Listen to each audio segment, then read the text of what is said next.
Hi everyone. Welcome to the to Hi everyone. Welcome to another tutorial by Jesse Pack. This is going to be for ART363B digital illustration. If you are just watching this on YouTube, welcome. Um, but today we're going to be doing an Adobe Illustrator exercise, and we are actually going to be learning about how to take some text and add like textures to it. Let's see. I actually have the wrong one opened. But if you do want to follow this on YouTube or a different video platform, I should leave a link in the description below. Otherwise, for my students, go ahead and navigate to the brush text tool, and you should be able to download it over here by clicking on this link. Again, at any time, if you need to pause the video, slow down, or rewind, feel free to do so. Otherwise, with further ado, let us begin. So once you've downloaded the assignment, you should see something that kind of looks like this. Now, for this assignment, I want to show y'all how to basically add some interesting textures around this. So first and foremost, y'all, let's go ahead and type something out. And you're going to be doing this 4 times for my students, so make sure to do it 4 times. And for me, I'm just going to type out, let's pretend I want to make some words for like a character called the Butcher, you know? So the Butcher will be like a cleaver wielding demon undead sort of thing. And he goes around saying like fresh meat, right? So if I want to add that sort of feel into it, I need to make sure that my typography also matches the feeling of how the word's being spoken, right? So let's go ahead and type out meat, even do fresh meat. And I'm going to go ahead and make it bigger. And let's go ahead and choose a font that we want. Now, this is actually personally okay with me, but if you want to play around with like different thicknesses or different outlines, you could do that. So maybe for this one over here, let's try this one out just for fun.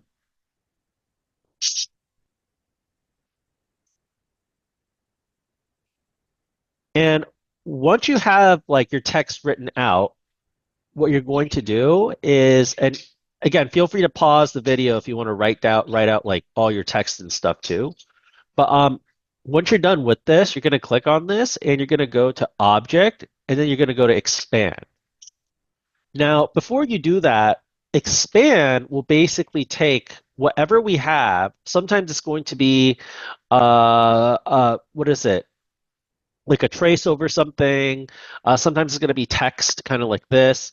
But it'll take whatever object you have, as long as it's not rasterized. You have to like, what is it? Like make sure it's in vector form. But basically, what it'll do is it'll take something kind of like this. And right now, this is what we call like this is like an editable like text or editable font. So if I go to my like type tool, I can re-edit it and like type out whatever I want and all that.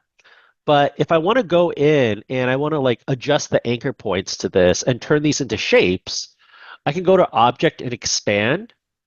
It's going to ask us if we want to turn it into an object and if we want to fill the object. I'm going to press OK. And now that you've done that, you should be able to go in with like the white arrow tool and you should be able to like edit these anchor points however you'd like. So go ahead and do that first. And if you want to like play around with some of the font too, you can. Like you can even like mess around with some of these like edges and corners. It's not going to be necessary for the assignment, but you can see that already looks a lot more creepier. But go ahead and mess around with that. And once you're done with that, what we're going to do is we're going to add the effects around it. But go ahead and pause the video, slow it down, expand. If you want to work on your second word, that's fine too.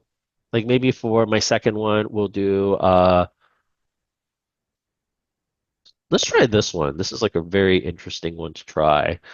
And then we'll put slash object expand. Okay, there we go. You see it added all these little anchor points on here. And once you have everything, so go ahead and work on that, pause if you need. But once you have everything you need, we're going to go ahead and select this. And we're going to go to Windows and Brushes. Now, on your brush window, you can go ahead and navigate to any of these over here, except maybe like these three over here. So anything from decorative and upwards. Or if you have a library, you can also try that too. And what we're basically going to do is I'm going to go ahead and go to let's do like an artistic ink one. We're going to select this. I'm going to invert the selection so we have it as line work. And I'm just going to click on one of these to apply that brush effect. So maybe let's try something like this first. And there we go. You can see I applied the effect. It's a little messy right now. So to fix that, you want to go to your stroke on the top left and just make the stroke a little bit thinner. And perfect. That's basically it. So you can go ahead and try this with other ones over here. Let's do something really, really odd. Let's go to arrows. Or actually, let's go to decorative. And let's do a banner and seal. Let's invert this and let's put on like a banner. Yeah, that's really, really crazy. So let's go ahead and make that a lot smaller. Maybe like a point. Let's try a 0.05. Oh yeah, that doesn't really look too good. But you can see how it tries to wrap around all those things, right? Perhaps using like a brushier one for this one would have been better as well. But I want y'all to go ahead and just kind of mess around with these. Try watercolor.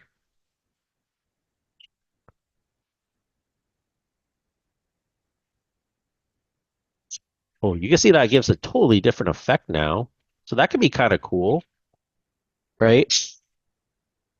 So go ahead and make 4 of these, y'all. Once you're done making 4 of them, you can go ahead and save this. So you're just going to go to File, Save As, put your name in the front. Always keep the same naming convention for my students. So first name, underscore last name underscore first name. Even with the underscores, keep them all the same. And then you're going to go to File and Export As, and you can go ahead and export out as the same name as a JPEG. And as always, a medium file size is okay. But again, for my class, make a total of 4 of these. So I have 2 right now. And for everyone else who's just watching the video for fun, I guess that's, practice as much as you want. But basically, that's it, everyone. If you have any questions for my class, feel free to ask during the break time or during lab hours. Or feel free to set an appointment with me and then we can jump on and I can show you via Zoom. Other than that, I hope this was helpful and I look forward to seeing everyone in the next tutorial.